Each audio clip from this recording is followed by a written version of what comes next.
Well, since I haven't been able to update you for a couple of days, let me tell you what's happening.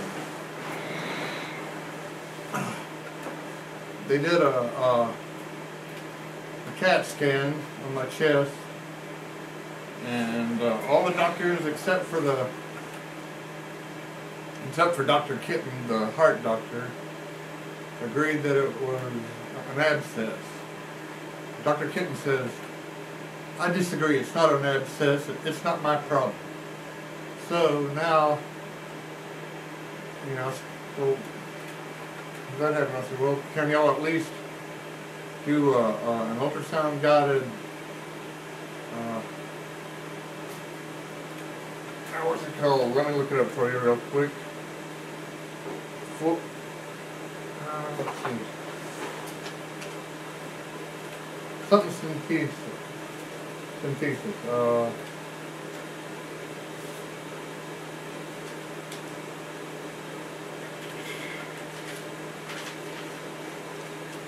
Thoracentesis. That's about an ultrasound guided thoracentesis because they had used that to take a sample of that buildup of blood that was oozing out of my scar earlier. And at first they didn't like that idea, but I don't know what it had to do with Dr. Kitten or if it was something else. But they said if it was an abscess, they wouldn't be able to draw it out with a needle. So I guess we're going to find out Monday whether it's going to be able to be drawn out with the needle. And if not, they said they'll go on and do something else. But it looks like I had to get Dr. Kitten off the case, because he was the one that caused all the problems with me, getting sent out of ICU too soon at the other hospital and getting me sent over to some other place and coming back, ended up having a heart attack and having to come back in and get operated on anyway. He just, people seem to think that he's a great heart surgeon, but you can't tell it by me. Everything he did with me screwed me up bad, made things worse. So, with this problem that you can see over here, I was having the problem right here where the pacemaker was. You can still see a bruise, but it was right underneath. But it was oozing out the pacemaker scar.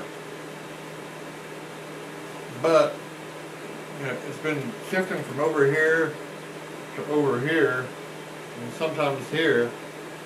So evidently that place where they had this tube, the drainage tube in here, it's kind of moving in and out depending on which way I lay. And they're going to have to go in and withdraw that fluid so it doesn't keep putting pressure on my lungs. Because when I inhale deeply or yawn or anything like that, let's see if I can do it here. Oh, yeah, like that. It's like somebody stabs me in the chest with a butcher knife. It's like Friday the 13th or something. That's what it feels like. So, hopefully, them removing that fluid will get rid of that so I can get my breathing back up to over 2,500 like I had it, and be able to sing and everything again.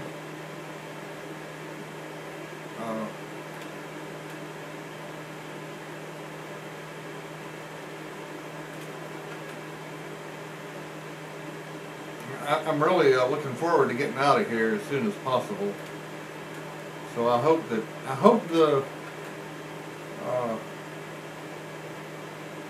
thoracentesis works.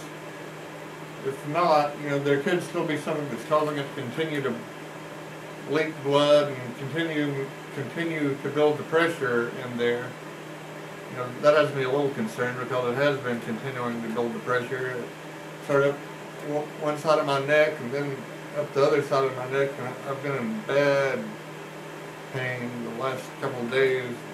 Worse today because I started on the other side, and at least they got me on, back on some stronger pain meds to take care of that until they can get the pressure relieved. So that's where we are right now, and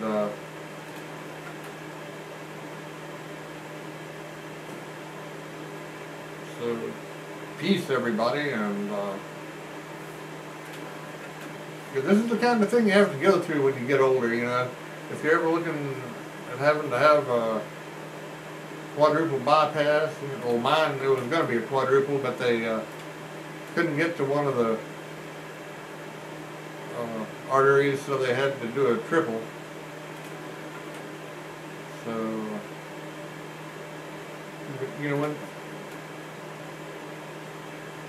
this will give you an idea of what it's like to actually have to go through it, and some of the complications that you may come up against, and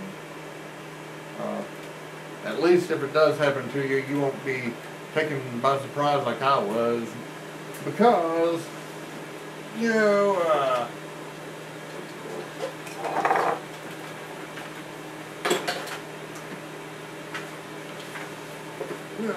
they were treating me like a mushroom, man. They were keeping me in the dark and feeding me shit.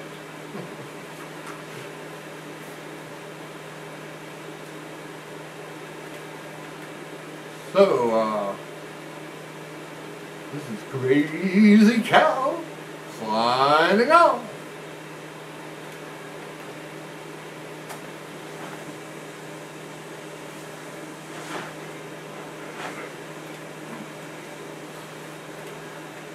See, I do have a big heart.